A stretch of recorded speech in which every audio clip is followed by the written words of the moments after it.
বলিউড অভিনেতা গভিন্দর ভাগনি এবং বিগ বস 13 খ্যাত অভিনেত্রী আরতি সিং বিয়ের আগে দ্রুত ওজন কমাতে যে অস্বাভাবিক ডায়েট অনুসরণ করেছিলেন তা নিয়ে নতুন করে আলোচনা শুরু হয়েছে। সম্প্রতি এক সাক্ষাৎকারে তিনি জানান, বিয়ের ঠিক আগের টানা 25 দিন রাতের খাবারে শুধু লাউ খেয়েই তিনি প্রায় 5 কেজি ওজন কমিয়েছিলেন। অভিনেত্রী বলেন, বিয়ের ছবিতে নিজেকে স্লিম দেখানোর চাপ থেকেই তিনি এই কঠোর ডায়েট বেছে নেন। প্রতিদিন নৈশভোজে ছিল শুধু সেদ্ধ লাউ, অল্প লবণ ও ধনে পাতা ছাড়া আর কিছুই নয়।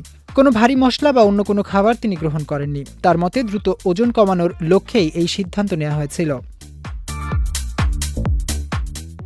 এই অভিজ্ঞতা শেয়ার করার পর থেকেই বিষয়টি সামাজিক মাধ্যমে ব্যাপক আলোচনার জন্ম দিয়েছে। অনেকে তার শৃঙ্খলার প্রশংসা করলেও অনেকেই এমন ডায়েটকে স্বাস্থ্য ঝুঁকিপূর্ণ বলে মন্তব্য করছেন।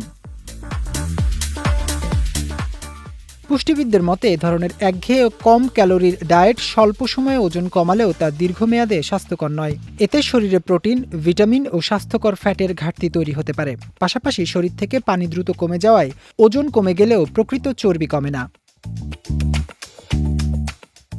বিশেষজ্ঞরা আরও জানান, এ ধরনের ডায়েট দীর্ঘ সময় চালালে দুর্বলতা, রোগ প্রতিরোধ ক্ষমতা হ্রাস এবং বিপাকক্রিয়া ধীর হয়ে যাওয়ার মতো সমস্যা দেখা দিতে পারে। তাই স্বাস্থ্যকর জীবনযাপনের জন্য সুষম খাদ্য ও নিয়মিত ব্যায়ামই সবচেয়ে নিরাপদ উপায়।